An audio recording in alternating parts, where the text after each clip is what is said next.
Assalamualaikum warahmatullahi wabarakatuh.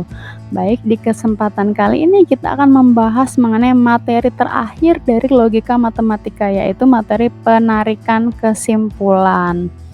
Nah, ini merupakan materi lanjutan dari materi pernyataan majemuk yang 2 minggu lalu kita bahas dan materi dari negasi pernyataan majemuk. Untuk kompetensi dasar yang dipelajari itu masih sama dengan KD sebelumnya, yaitu ada di KD 3.22 dan 4.22. Sedangkan untuk tujuan pembelajarannya, kita akan menganalisis penarikan kesimpulan metode modus ponens, menganalisis penarikan kesimpulan metode modus solens, dan menganalisis penarikan kesimpulan metode silogisme. Seperti yang sudah Ibu sampaikan sebelumnya ya, bahwa materi ini kita gunakan ketika kita akan ketemu materi ini tuh ketika kita mengerjakan soal-soal psikotes, atau kalau nanti kamu berkeinginan untuk menjadi seorang PNS, itu tes CPNS-nya itu salah satunya di TIU itu ada soal-soal tentang penarikan kesimpulan. Nah, penarikan kesimpulan dari beberapa pernyataan atau premis, nanti kita akan ketemu dengan istilah premis, dapat dilakukan dengan prinsip logika matematika. Oke, agar kesimpulan yang dihasilkan itu sah atau terbukti benar, maka ada beberapa prinsip yang sering digunakan, yaitu modus ponens, modus solens, dan silogisme. Nah, modus ponens di sini jika premis pertamanya itu jika P maka Q, premis keduanya itu P maka kesimpulannya itu Q. Nah, contoh kalimatnya atau contoh pernyataannya seperti ini.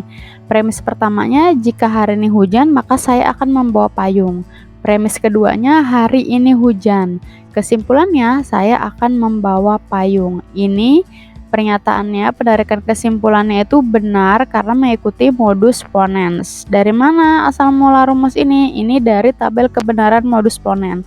Ternyata di akhir dari rumus atau metode modus ponens ini bernilai tautologi atau benar semua di setiap komponen.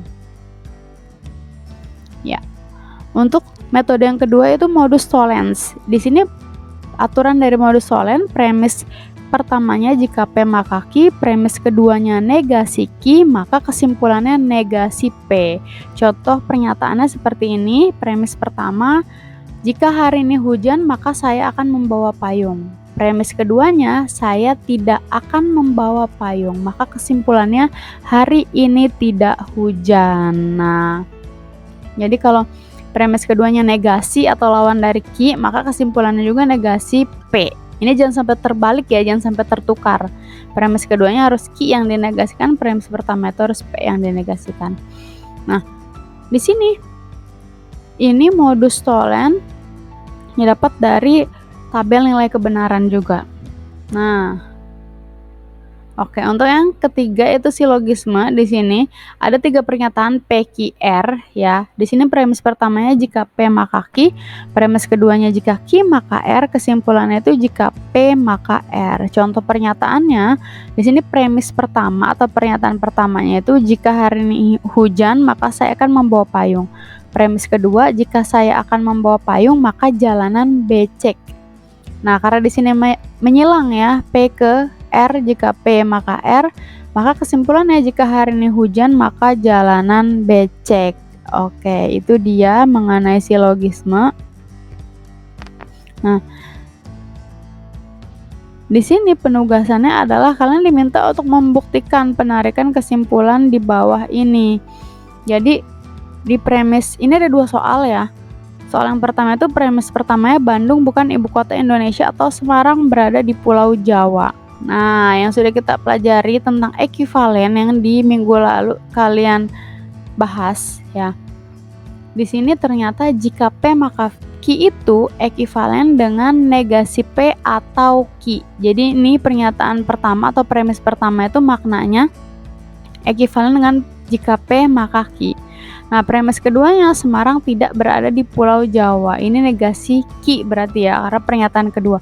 Kesimpulannya Bandung bukan ibu kota Indonesia. Ini negasi P. Nah, kalian harus buktikan apakah ini pernyataan atau penarikan kesimpulannya benar atau tidak dengan menuliskan di samping dari kalimatnya itu simbol-simbolnya seperti apa, metode seperti apa. Lalu yang kedua juga sama.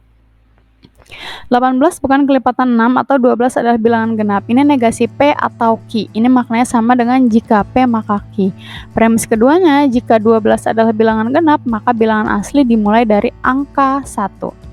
Nah, kesimpulannya di sini jika 18 kelipatan 6, maka bilangan asli dimulai dari angka 1. Jadi dua soal ini harus dibuktikan apakah penarikan kesimpulannya benar dan mengikuti metode yang mana. Apakah modus ponens, modus tollens, atau silogisme. Diberikan alasannya ya. Lanjut ke tugas yang kedua, ini kalian diminta buat premis-premis beserta kesimpulan dari metode penarikan kesimpulan modus ponens, modus tollens, dan silogisme. Jadi ini cari kalimat yang paling unik, paling bagus, selalu kamu masukkan ke dalam metode-metode penarikan kesimpulan satu persatu nih. Nah, tugas yang ketiga itu kamu diminta membuat premis-premis dari kesimpulan metode silogisme di bawah ini. Jadi kalau kesimpulannya, jika Indonesia dilalui garis khatulistiwa, maka Indonesia memiliki 2 musim. Ya, silogisme itu kan premis pertama jika P maka Q, premis kedua jika Q maka R, kesimpulannya jika P maka R. Jadi ini udah ada P sama R-nya. Tinggal kamu tentukan kalimat Q-nya, lalu kamu susun.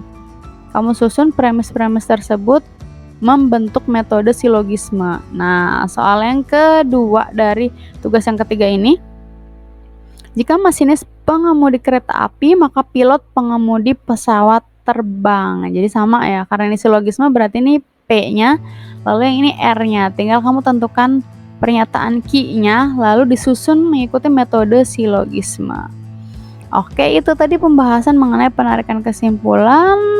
Jangan lupa tugasnya dikerjakan. Semoga video ini bermanfaat. Kurang lebihnya Ibu mohon maaf. Wassalamualaikum warahmatullahi wabarakatuh.